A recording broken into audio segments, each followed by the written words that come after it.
आपके पार्टी के कार्यकर्ता वहाँ खड़े होकर के भटे भटे नारे लगा रहे थे, रोक रहे थे। पुलिस खड़ी कुछ बोल ही नहीं रही थी। जब हमारे लोग आ गए तो जो पुलिस को लगा अब लड़ाई हो जाएगी तो आपके लोगों को हटाया।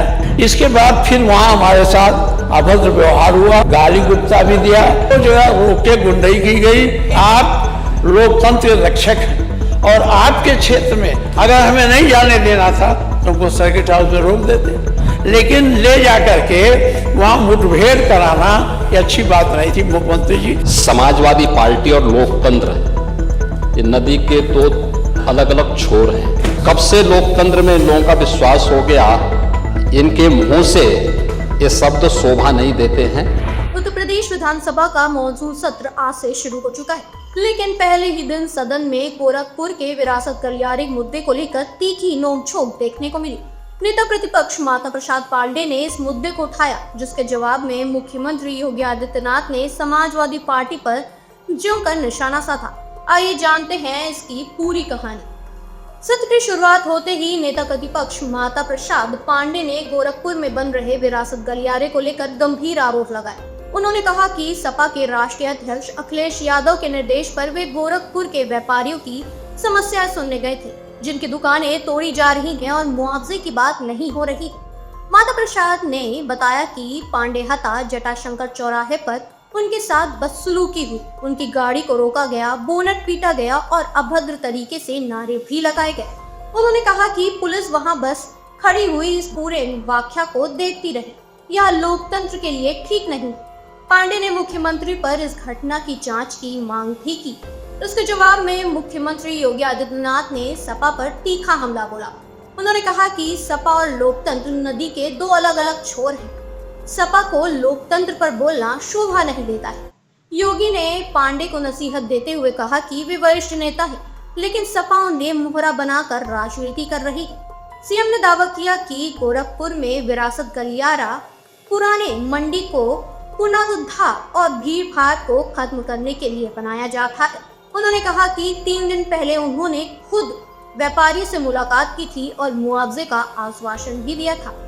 योगी ने सपा पर आरोप लगाया कि वे विकास कार्यों में बाधा डाल रहे हैं और व्यापारियों ने पांडे का विरोध खुद ही किया था, न कि बीजेपी ने। सीएम योगी ने तंज कसते हुए कहा कि गोरखपुर के व्यापारियों ने तो आपका सम्मान किया, अगर कोई और होता तो जवाब और कड़ा होता। उन्होंने सपा के शासनकाल में गुंडा टैक्स और अराजकता जैसे चीजों का जिक्र करते हुए कहा कि सपा को विकास और सुरक्षा की बात करने का कोई हक नहीं है। इसके जवाब में नाराज माता प्रसाद ने फिर जांच की मांग की और कहा कि सदन धमकी से नहीं चलता। इसके बाद सपा विधायकों ने नारेबाजी शुरू की, जिसके कारण विधानसभा अध्यक्ष सतीश महाना ने सदन को 15 मिनट के लिए स्थगित कर दिया। मैं संभल जाना चाहता था, आपने रोक दिया, मैं रुक गया। बहराइच जाना चाहता था, आपने रोक दिया, मैं रुक गया। आपके पार्टी के कार्यकर्ता वहाँ खड़े होकर के भटे भटे नारे लगा रहे थे, रोक रहे थे। हमारे आगे जो 2 गाड़ी चल रही थी उसको तोड़ भी दिया। इसके बाद जब हम लोगों ने अपने लोगों को समझाया, हाँ कुछ मत बोलो, झगड़ा करने लड़ाई करने का अवसर नहीं है, हम धरने पर बैठ गए। धरने पर बैठने के 10 मिनट बाद सीओ आए, उन्होंने कहा साहब रास्ता साफ है, आप चले जाइए। मैं चुपचाप चला गया, कोई किसी से कोई वहाँ नारेबाजी नहीं, कोई किसी को तेजना इस पर बात क्यों पूछता गया। इसके पहले जब हम लोग नहीं गए थे तब शायद इसकी बात नहीं मुआवजे की हुई थी, उसी पहली रात को मुआवजे की बात हुई थी।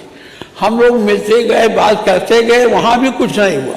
लेकिन जब जटाशंकर चौराहे पर पहुँचे तो माननीय मुख्यमंत्री जी अगर पुलिस रोक देती, पुलिस गाड़ी को बंद करती, हमें गिरफ्तार करती, कोई याद।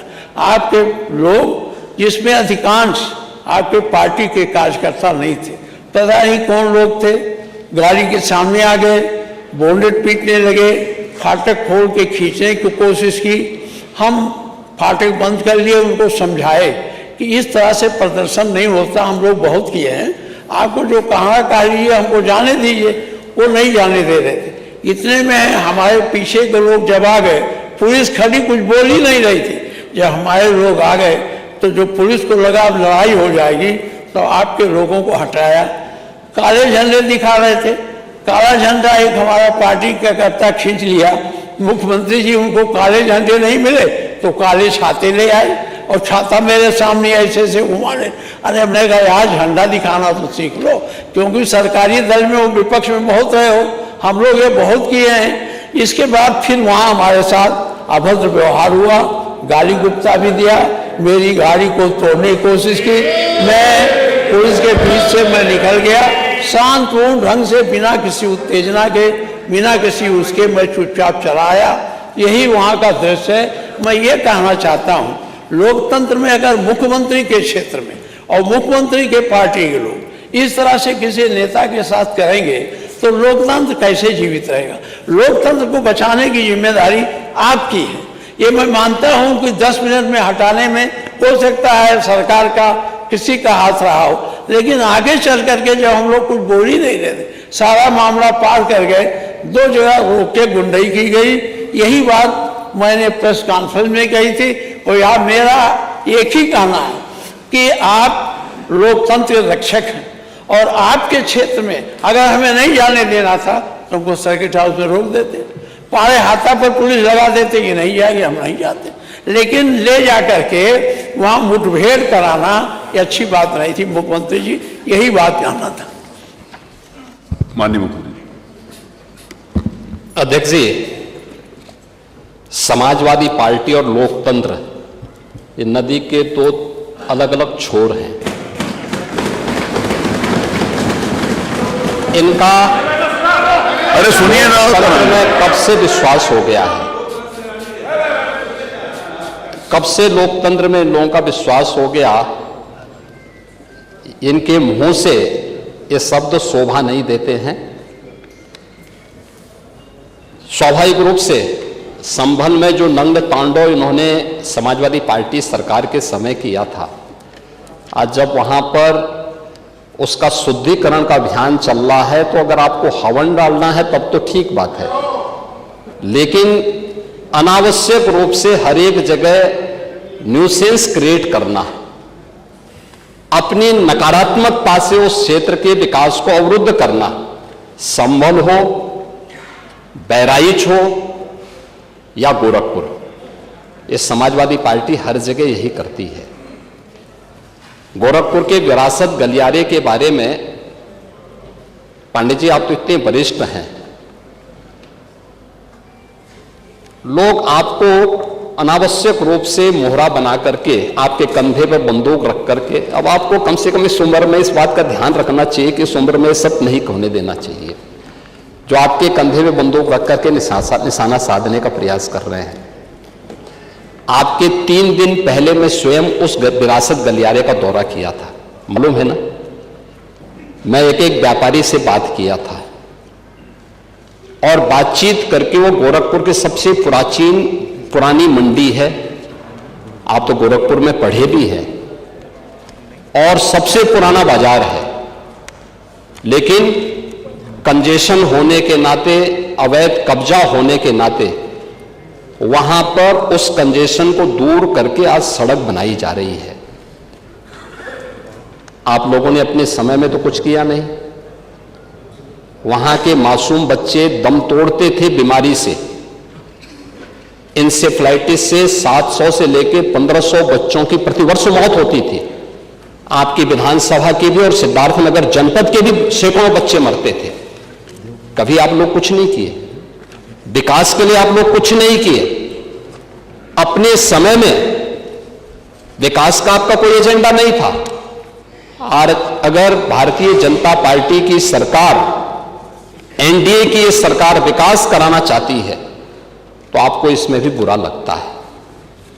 और वो विरासत गलियारा उसी पुराने बाजार के पुनरुद्धार करने को, जिससे वहां के, आपको मालूम है वहीं पे गोरखपुर का घंटाघर भी है, गीता प्रेस भी उसी से सटे हुए क्षेत्र में है, और गोरखपुर का सबसे प्राचीन बाजार भी जो मार्केट है उसी से जुड़ा हुआ है। उस मार्ग को बनाने के लिए एक एक व्यक्ति, एक एक व्यापारी को कंपनसेशन देने के बाद 3 दिन पहले मैंने स्वयं उस क्षेत्र का दौरा करने की बात कर की थी। उसके बाद राजनीति करने के लिए आप गए थे। भारतीय जनता पार्टी ने नहीं बल्कि गोरखपुर के व्यापारियों ने आपका विरोध किया था, क्योंकि विरोध इसलिए भी किया था क्योंकि केवल वहीं का व्यापारी नहीं, प्रदेश भर के व्यापारी में समाजवादी पार्टी की चारों सरकारों के समय में जो भय और दहशत था, जो उनसे गुंडा टैक्स वसूली किया जाता था, उसके कारण व्यापारियों में आपके प्रति जो आक्रोश है, बार बार उसका खामियाजा समाजवादी पार्टी को भुगतना पड़ा था। और व्यापारी इसी बात को लेकर आशंकित थे कि उनके विकास के लिए कोई कार्य हो रहा है, उसमें फिर विघ्न बाधा पैदा करने के लिए आप गए होंगे। और व्यापारियों ने इस चीज का विरोध किया था कि भाई आप वहां बिना बुलाए मेहमान आकर के टपक पड़े हैं, विघ्न बाधा पैदा कर रहे हैं, ये नहीं होना चाहिए। अरे तो आपका सम्मान किया व्यापारियों ने, अगर कोई और होता तो बहुत कायदे से उनको सही ढंग से जवाब भी देते, ये मैं विश्वास के साथ कह सकता हूं, क्योंकि समाजवादी पार्टी से उम्मीद की ही नहीं जा सकती है कि वो सुरक्षा की बात करेंगे और अच्छा विकास का कार्य कर सकेंगे।